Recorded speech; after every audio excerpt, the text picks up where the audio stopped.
Assalamualaikum warahmatullahi wabarakatuh. Selamat pagi anak-anak. Berjumpa kembali dalam pelajaran kimia untuk kelas 11 IPA.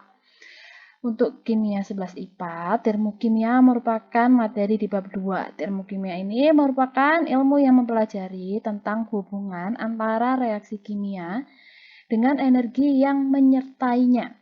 Biasanya energi yang menyertainya ini berhubungan dengan suhu. Nah, di sini sebelum mempelajari termokimia, kita harus paham dulu yang namanya sistem dan lingkungan. Ini gambarnya sistem dan lingkungan. Kemudian, pengertian dari sistem adalah bagian dari alam semesta yang dijadikan sebagai fokus pengamatan atau yang kita jadikan pusat perhatian. Sedangkan lingkungan adalah bagian di luar sistem yang memiliki pengaruh terhadap sistem.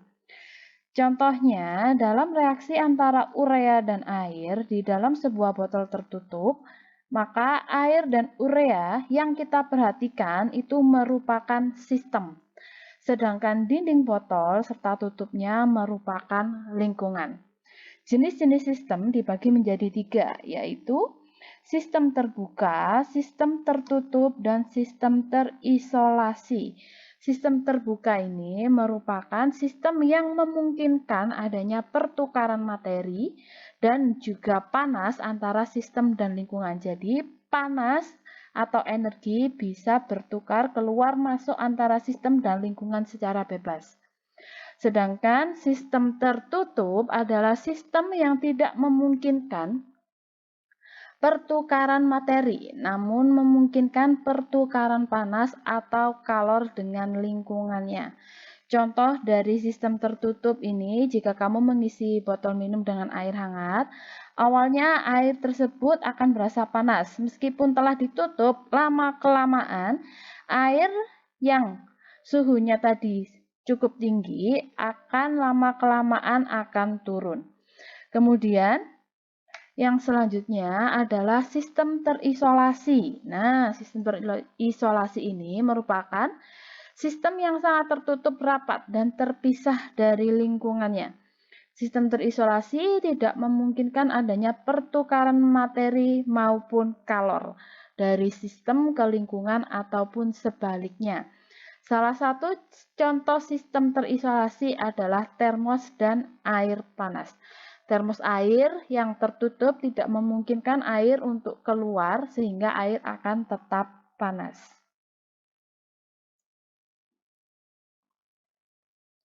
Selanjutnya, energi yang menyertai dalam reaksi kimia kita sebut dengan perubahan entalpi. Lambangnya adalah delta H, yaitu energi yang menyertai pada suatu reaksi kimia. Nah, berdasarkan perubahan entalpinya, reaksi kimia dibagi menjadi 2 jenis, yaitu yang pertama adalah reaksi eksotermik. Kata-kata ekso itu berdasarkan dari kata keluar, artinya terjadi perpindahan panas atau energi dari sistem menuju lingkungan. Karena sistem itu adalah yang di dalam, lingkungan yang di luar, maka saat terjadi pelepasan energi dari sistem menuju lingkungan kita sebut dengan reaksi eksotermik. Kemudian reaksi eksotermik, diagram energinya adalah sebagai berikut ini. Reaktan atau pereaksi semula memiliki suhu tertentu. Nah, saat terjadi reaksi eksotermik yaitu sistem mengeluarkan suhu menuju lingkungan, maka suhu sistem akan berkurang. Ini adalah suhu sistem awal sebelum reaksi pada reaktan, dan pada produk adalah suhu sistem atau energi sistem setelah terjadinya reaksi atau setelah sistem mengeluarkan energi. Maka suhu produk atau energi produk pasti lebih kecil dibandingkan energi dari reaktan.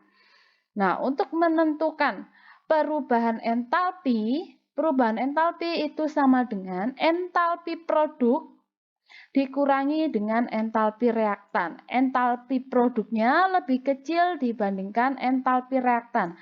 Sehingga jika dijumlahkan, maka entalpi produk yang lebih kecil dikurangi entalpi reaktan yang lebih besar, maka akan menghasilkan delta H bernilai negatif. Delta H-nya bernilai negatif. Maka untuk reaksi eksotermik itu memiliki nilai delta H sama dengan kurang dari 0 atau bernilai negatif. Kata kuncinya di sini. Contoh untuk reaksi eksotermik dalam kehidupan sehari-hari yaitu reaksi asam basa. Yang kedua adalah reaksi pembakaran. Yang ketiga, reaksi dari besi berkarat. Dan yang keempat adalah reaksi pembekuan air. Air yang dibekukan, air akan mengeluarkan energinya ke lingkungan. Sehingga nanti suhu es itu pasti lebih rendah dibandingkan suhu air.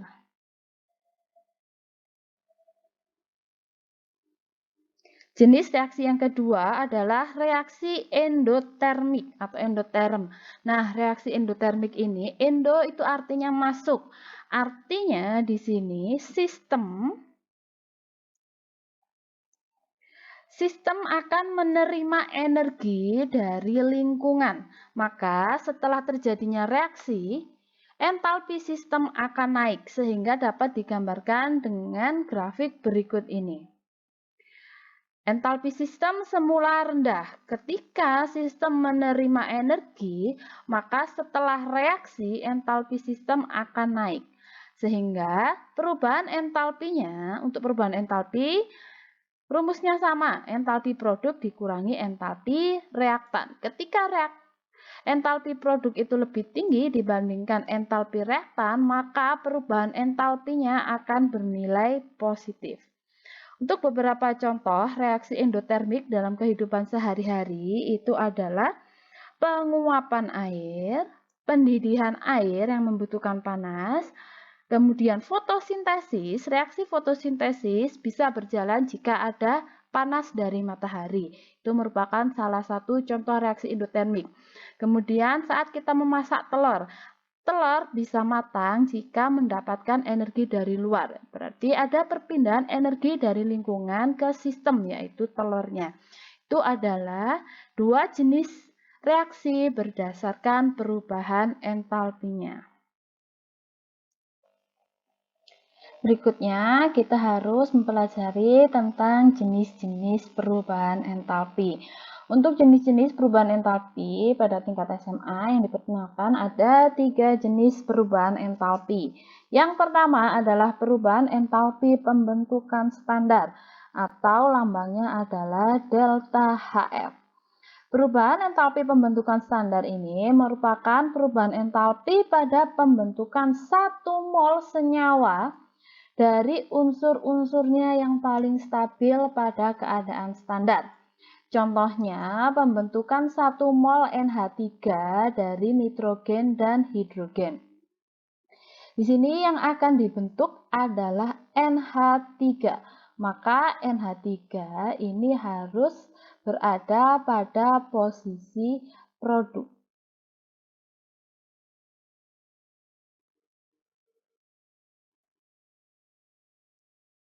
Sedangkan nitrogen dan hidrogen itu adalah unsur-unsur pembentuknya. Jadi nitrogen dan hidrogen itu adalah reaktannya.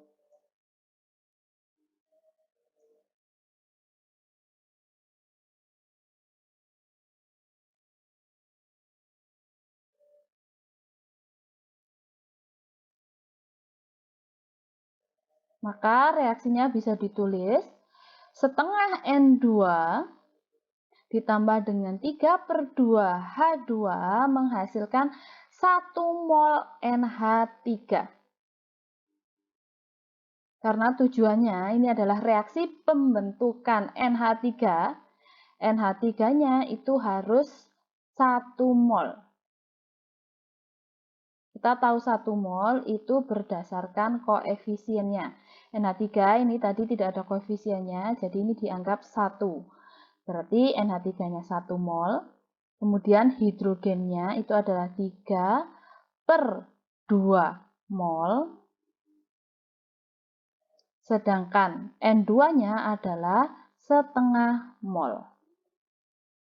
Jadi cara membacanya menjadi pembentukan 1 mol NH3 itu dibentuk dari setengah mol nitrogen ditambah dengan 3/2 mol hidrogen. Ini adalah perubahan entalpi pembentukan standar. Berikutnya adalah perubahan entalpi penguraian standar. Nah, untuk penguraian standar ini, penguraian itu adalah kebalikan dari pembentukan standar. Jadi, kalau pembentukan yang dibentuk itu ada di kanan, maka kalau peruraian yang diuraikan itu adalah di sebelah kiri. Untuk peruraian NH3, jadi perubahan entalpi pada penguraian 1 mol senyawa menjadi unsur-unsurnya yang paling stabil pada keadaan standar. Contohnya, peruraian 1 mol NH3 menjadi nitrogen dan hidrogen. Jadi NH3-nya diuraikan menjadi nitrogen dan hidrogen. Artinya di sini 1 mol NH3 diuraikan menjadi setengah mol nitrogen dan 3/2 mol hidrogen. Lambangnya adalah delta H peruraian atau delta HD. D dari diffusion, bahasa Inggris dari peruraian. Delta HD plus 46 kJ. Tanda positif ini berarti reaksinya berjalan sebagai reaksi endoterm. Sebaliknya, untuk reaksi pembentukan, lambangnya adalah delta HF, delta H pembentukan. Entalpinya min 46 kJ karena reaksinya berkebalikan. Tadi seharusnya kan delta HF-nya min 46, reaksinya eksoterm. Ketika NH3 yang di kanan ini dibalik menjadi NH3 di kiri, maka delta hanya menjadi positif. Ini hubungan antara perubahan entalpi pembentukan dan perubahan entalpi peruraian. Dan yang ketiga adalah perubahan entalpi pembakaran standar atau delta Hc. Perubahan entalpi standar ini merupakan perubahan entalpi yang terjadi pada pembakaran 1 mol senyawa secara sempurna. Contohnya pembakaran 1 mol CH4. Jadi di sini 1 mol CH4 dibakar artinya ditambahkan dengan oksigen menghasilkan karbon dioksida dan H2O. Ingat, ini semua harus setara. Jadi nanti reaksi pembakarannya menjadi 1 mol CH4 ditambah dengan 2 mol oksigen menghasilkan 1 mol CO2 ditambah dengan 1 mol H2O. Delta Hc-nya adalah negatif 890 kJ per mol. Karena tandanya adalah negatif, maka reaksi ini adalah reaksi eksoterm. Reaksi eksoterm itu terjadi pelepasan energi dari sistem ke lingkungan. Berarti sistem ini menghasilkan energi. Maka pada reaksi pembakaran itu adalah menghasilkan energi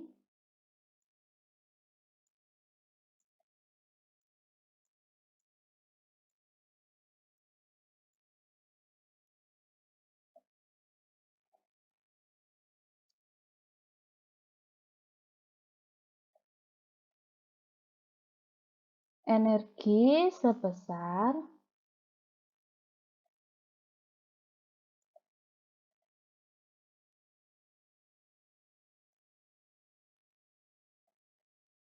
890 kilojoule per mol. Nah, jika sudah ada kata-kata menghasilkan, ini sudah termasuk reaksi eksoterm, maka pada 890 kJ per mol sudah tidak perlu ditambah dengan tanda negatif. Berikutnya kita akan mempelajari tentang persamaan termokimia. Persamaan termokimia hampir mirip dengan persamaan reaksi yang lainnya. Ada produk, ada reaktan. Nah, persamaan termokimia perbedaannya yaitu persamaan termokimia merupakan reaksi yang menyertakan perubahan entalpinya atau delta H dan menyertakan jumlah kalor yang dibebaskan atau diserap. Kalau dibebaskan ini berarti reaksinya adalah reaksi ekso, delta H-nya negatif.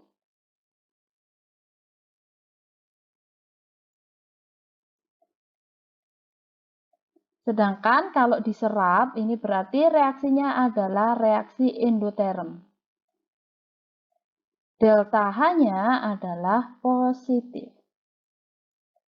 Nah, contoh dari reaksi termokimia ini adalah diketahui persamaan termokimia sebagai berikut. 1 mol H2 ditambah dengan setengah mol O2 menghasilkan H2O. Maka ada delta H-nya sebesar min 285,85 kJ per mol. Artinya, pada pembentukan 1 mol H2O dari gas hidrogen dan gas oksigen dibebaskan energi. Ini reaksinya adalah ekso, maka dibebaskan energi sebesar 285,85 kJ atau reaksi eksoterm. Yang harus diperhatikan di sini adalah persamaan termokimia itu harus sudah setara. Koefisien reaksinya bukan saja menunjukkan perbandingan mol, tetapi menyatakan jumlah mol pada reaksi yang terjadi. Nah, jika persamaan termokimia dibalik, maka delta H harus dibalik. Jadi misalnya kayak tadi, di sini H2O dibentuk dari H2 plus setengah O2 memiliki delta H min 285,85 kJ. Maka jika reaksinya dibalik menjadi H2O diuraikan menjadi H2 ditambah dengan setengah O2, maka delta H-nya dibalik yang semula negatif menjadi positif. Positif 285,85 dan reaksinya dari ekso menjadi endo. Kemudian jika persamaan termokimianya dikali X, maka harga delta H juga harus dikali X. Misalnya ini nanti ada 2H2 ditambah dengan O2 menghasilkan 2H2O. Ini artinya reaksinya kan dikali 2. Maka delta H-nya juga dikali 2. Delta H-nya menjadi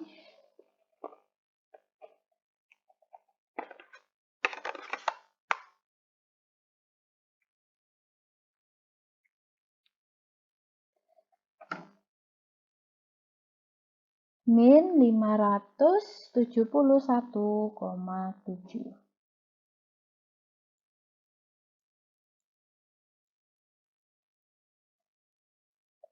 Ini jika dikali. Nah, jika beberapa persamaan termokimia dijumlahkan, maka harga delta H-nya juga harus dijumlah. Misal contohnya seperti ini. Saya punya A ditambah B menghasilkan C memiliki delta H sebesar X. Kemudian C ditambah dengan D menghasilkan E, delta H-nya adalah Y, maka jika kedua reaksi ini dijumlahkan,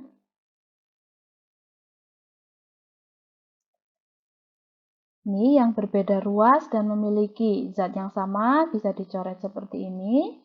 Lalu kita jumlahkan menjadi A ditambah B ditambah dengan D menghasilkan E, maka delta H-nya itu dijumlahkan, maka delta H-nya menjadi X ditambah dengan Y. Seperti ini untuk contoh dari nomor 4. Oke, untuk pertemuan kali ini saya rasa cukup. Sampai persamaan termokimia. Untuk tugas bisa dikerjakan sesuai dengan link yang saya bagikan. Selamat pagi anak-anak, selamat belajar, tetap semangat dan selalu sehat.